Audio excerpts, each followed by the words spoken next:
Bienvenido a Ciudadanía de Cristal, tu canal YouTube que tiene como cometido generar empatía social a través del análisis crítico de la realidad y, si se puede, un mundo un poquitito mejor. Si te gusta el canal, por favor suscríbete a él y sé parte de esta fuerza ciudadana. Si te gusta mucho, dale like, y si te gusta re mucho, dale re like. El día de hoy el programa es Tarot, Sexo y Política en su segunda emisión. Me parece que no existe nada tan controvertido como hablar de nuestra sexualidad. Inclusive si la miramos históricamente, lo mismo ha sido escudriñada y construida a través de lo mítico, a través de lo mágico y a través de lo religioso, pero sin duda alguna como una propensión de orden cultural que se construye todos los días y que cambia todos los días. Es decir, ningún siglo de la historia de la humanidad se ha mantenido inalterado en las condiciones de cómo visualiza, cómo ve las estructuras de la sexualidad y cómo se rigen estas. En un programa anterior, inclusive te hablé de que la sexualidad había sido enclaustrada, encajonada a través de las tareas productivas. Bueno, también ha sido enclaustrada y encajonada a través de las condiciones religiosas, de las condiciones políticas y de otro tipo de manifestaciones humanas. Las tienes que ver todos los días en lo cotidiano e inclusive generamos una gran escisión, una gran discusión entre los géneros primarios conocidos como masculino y femenino, que hoy están en circunstancia de análisis, en circunstancia de ponderación social, a través de que el género va más allá inclusive de la sexualidad, que eso tendríamos que decirlo como tal, y que por lo tanto se multiplica a través de nuestras percepciones psíquicas e intelectuales. Eso es sumamente importante y es una discusión que está en la mesa en este momento, en un mundo en conflicto, en un mundo en crisis y en un mundo en franca reestructuración. Y dentro de la sexualidad, como este programa lo he vinculado entre tarot, entre sexualidad y política, esta segunda emisión también la vinculé así y tiré 3 cartas, nuevamente recordándote las 3 entidades importantes del hilo conductor del programa, que tiene que ver con la materialidad, que tiene que ver necesariamente con la intelectualidad y que tiene que ver con la espiritualidad, que eso es muy importante. Y la primera carta que tiré fue la siguiente: los amantes. Me parece que nada más ilustrador y nada más encausador que hablar precisamente de los amantes. Y en cuanto a esto, me parece que siempre nos dijeron, históricamente, al menos en Occidente, nos dijeron que el amor era monogámico, que teníamos que preservar estructuras monogámicas, y esto no tenía solamente que ver con la religión, sino con la estructura jurídica. Evidentemente hay una relación. Recordemos, si lo quieres ver a través de la política, la ley de las 2 espadas de Thomas Hobbes, donde está la ley evidentemente de lo material y la ley de lo divino.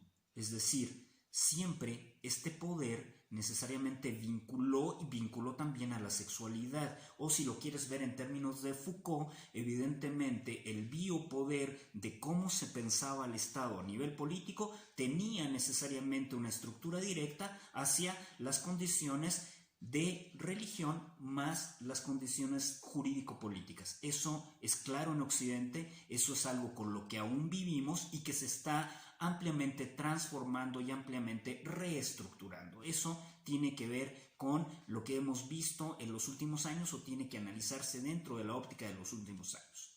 Bueno, y bajo esta tesitura, dentro de las funciones monógamas que nos habían dado, me parece que son bastante fallidas. Inclusive Freud lo había visto al ver o al señalar las condiciones del apetito sexual de las personas.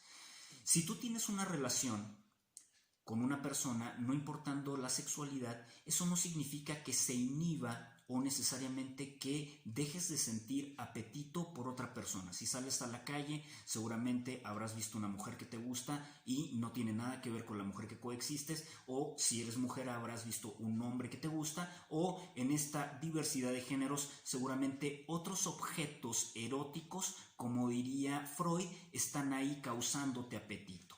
¿Qué te dice esto? ¿Qué te señala esto?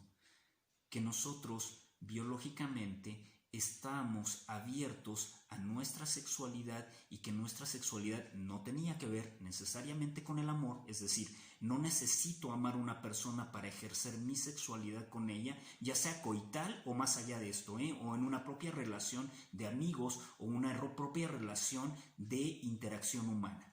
Y por lo tanto, esto refuta la idea religiosa necesariamente de la monogamia y nos pone en antesala de pensar que el próximo vuelco que tiene que dar la humanidad será sin duda alguna hacia las condiciones de abrir las discusiones sobre el uso de la sexualidad, los roles sexuales, los roles de género y construir algo mucho más abierto. Va a ser una pelea sin duda alguna que tiene que ver con las conquistas que podamos realizar en todo esto. Y en este uso, donde la monogamia se ve quebrantada, donde languidece, donde no necesariamente es el único juego al cual podemos pasar, existe algo muy importante: la imaginación dentro de la construcción de la misma sexualidad y la construcción del rol. Pero la imaginación, como diría Edgar Morin, nos permite generar también imaginarios colectivos. Y la imaginación nos lleva también a construcciones que dan paso a cuestiones de fantasía.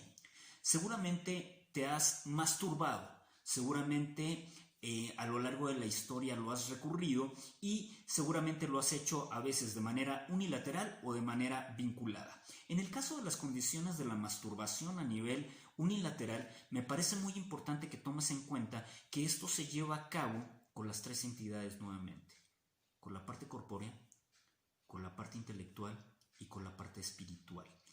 Visualiza que cuando te masturbas, evidentemente traes a tu mente, como dice Freud, un objeto erótico, es decir, hay una representación, pero la representación puede no ser de la persona amada, puede ser un objeto erótico que te guste, es decir, otro hombre, otra mujer, otra persona que esté ahí presente, e inclusive puede incorporar formas parafílicas o formas de fetiche.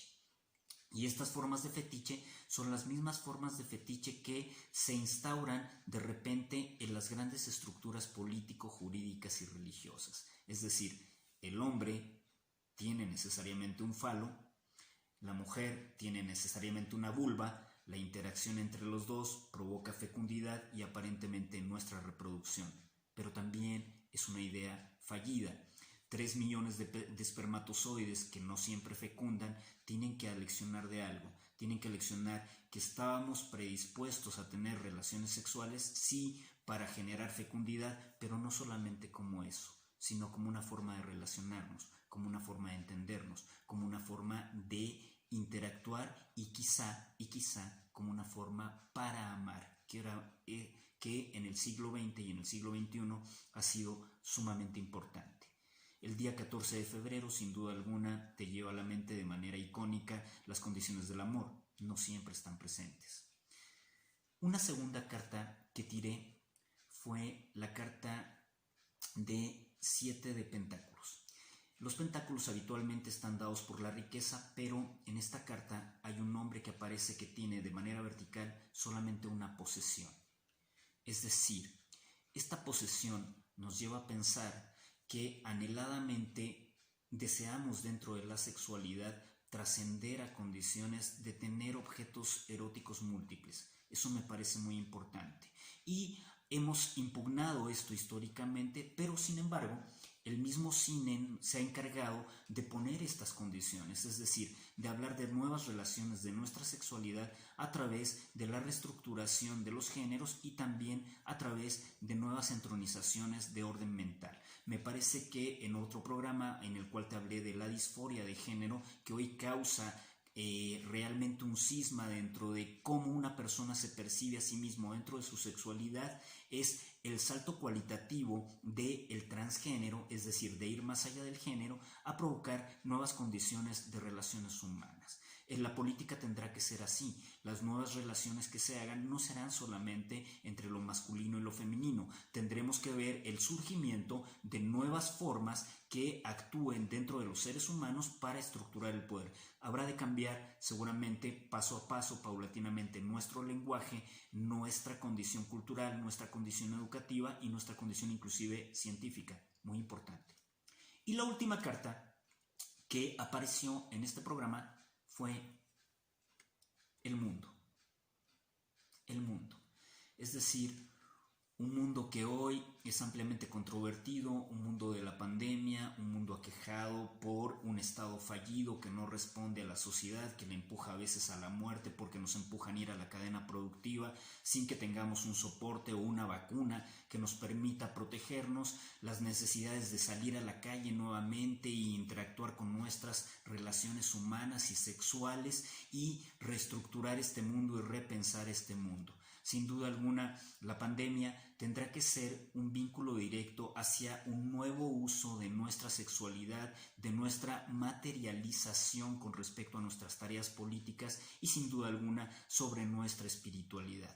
Si lo logramos, evidentemente daremos un salto y entenderemos que nuestra sexualidad es el único canal intrincado que debe ser ejercido a través de nuestro cuerpo, de nuestro intelecto y de nuestra espiritualidad. Gracias, te lo dijo el gurú de la política y otras cositas, siempre imitado y jamás igualado desde Ciudadanía de Cristal. Te quiero, te amo, te veo en la tercera emisión de este programa. Gracias. 3, 6, 9.